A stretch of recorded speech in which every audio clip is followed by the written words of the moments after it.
Despite the hopes of easing interest rates, we're now facing a 52% probability of higher interest rates this year. And when you combine that with a soft labor market, we're facing the very real possibility of a cycle of stagflation.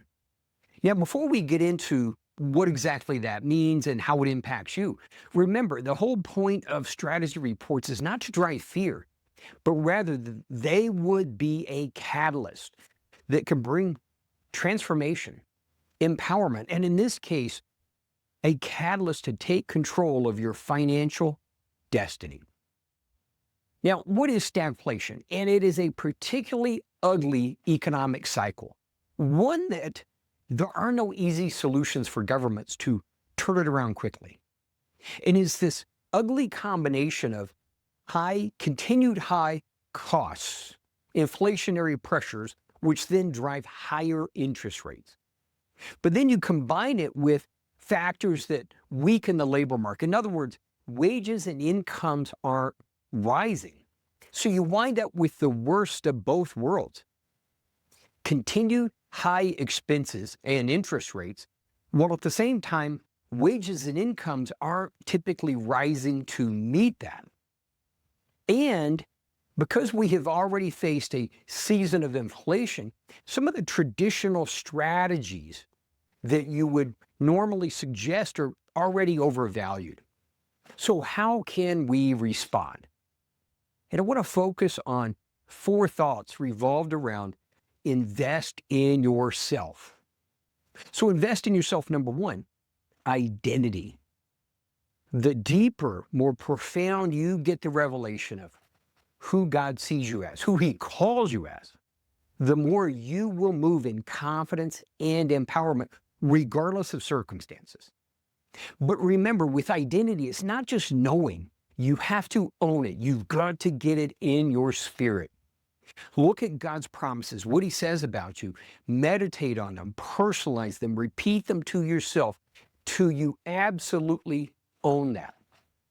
The first time God's people came to the edge of the land of promise, the spies went out and they saw the amazing blessings. They actually brought evidence of the amazing blessings back.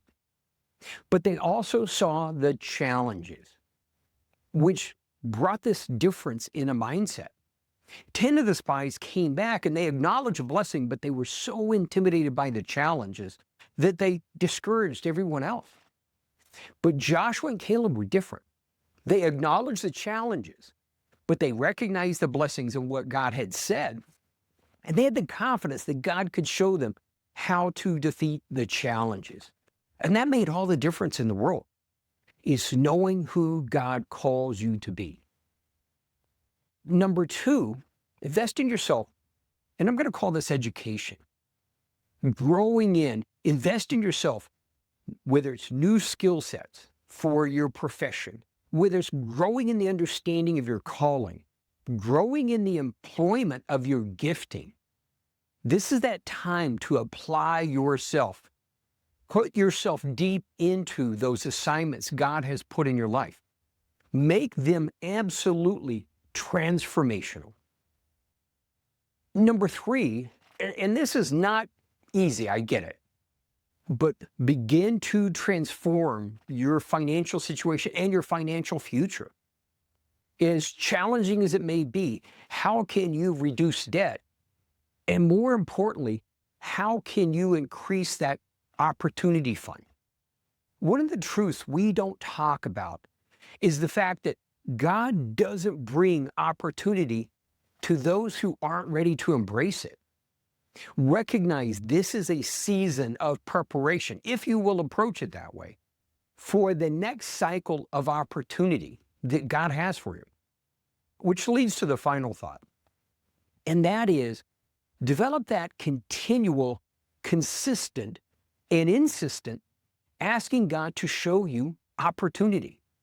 Make that a lifestyle, not just for now. Make that part of your lifestyle that you are continually looking for opportunity. And opportunity is not just about where to invest or where to grow, but opportunity is recognizing whether you hear a voice or whether God draws your attention to it, that continued and growing confidence in being led by the Spirit.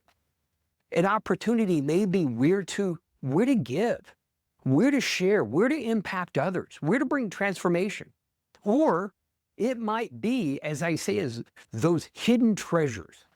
Where's that opportunity, whether it's starting a new business, a new job, a new investment, whatever it may be? Trust that God will lead you to them and move with expectation. Completely expect God to do so. This is that transformational season to continue to rise as a leader. Rise as a leader. Remember, just like God said to Abraham, he promised all these blessings. Why? So that through Abraham, all the nations of the earth would be blessed. That is the call on your life, that you would be blessed to be that blessing, both the opportunity to help, but also developing in that leader who can show the way to others.